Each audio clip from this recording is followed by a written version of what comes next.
Good morning, everybody. Phi Farley here. It is April 26th, Thursday, and we got a travel day, but we still got a decent slate of games. And I got two picks I want to get to that I like a lot. I hope you do too. Let me get to those real quick. If you haven't subscribed, though, please do so. Click down below, get subscribed, and let's continue to run this thing. So, first game I got is the team that I absolutely despise, but you can't deny when they're good. So, New York Yankees at home.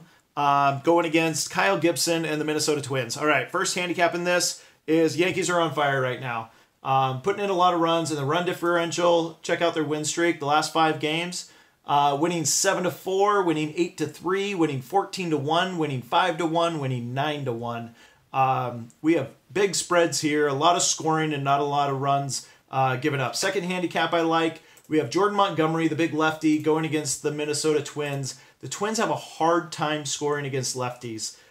They are batting .231, but they've only put in 17 runs on the season against lefties. That puts them dead last in Major League Baseball against lefties for scoring.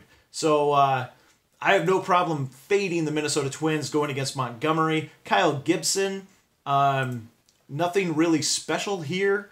Sporting a 4.59 average over the 4.59 ERA, over the last 3 years, coming into town. And you know what? No one puts up more runs in Major League Baseball against righties than the New York Yankees. 118 runs this season against righties. Next is 109, the Red Sox, and then 100 for the Angels. Everyone else is below that. So I will take the team that has scored the most runs against righties versus the team that scored the least runs against lefties at home and on a winning streak. So give me the Yankees run line, -1.5. All right, second game I got is Seattle Mariners traveling to Cleveland Indians. We got James Paxton on the mound going against Clevenger. We have a great pitcher's duel here on deck. So Clevenger is fantastic, 2.0, 1.75 ERA. Now Paxton is also fantastic for the Mariners. He is essentially their ace pitcher. Don't let the 5.61 ERA fool you. He can easily throw up goose eggs for 6 innings here today. And to keep pace with Clevenger, I would imagine he'll do so. Now, another thing about that is the Indians have the least amount of runs scored on the season in baseball. So, not going to be very hard to do so. Also, how did the Cleveland Indians do against lefties?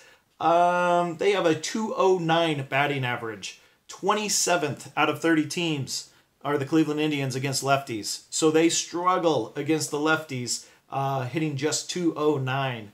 And now you have Paxton, a very good lefty, coming into town, who's going to have to be on his game if they want to hang and win in this game. So I don't want to take a side here, but I feel much, much more comfortable taking the under 7.5. I don't think it'll get anywhere close. I think we got a 2-1 game either way. So those are my two picks. I got the New York Yankees -1.5. I got the Cleveland Seattle under 7.5. And hope you like those. And one other note, I'm just going to throw this out there. As I was looking at the Cleveland game, I was saying it was in Jacobs Field. I was talking about Jacobs Field. I wish every stadium could be named after a famous player or individual from that community. Can we get back to that? That's what it used to be. Now we have all these sponsors. All the teams are... It's Progressive Field now instead of Jacobs. I mean, come on. I just get tired of all these sponsors. And we used to have such good roots in baseball, back to those communities and great stadium names. You know, we used Kaminsky and Three Rivers and just such good. Now they're all Minute Maids and Progressives and all commercials. It's just, yeah, I don't know. Get kind of tired of those. There's a few still out there, and props to you guys that still have good old baseball names. All right, good luck, everybody. I'll see you again soon.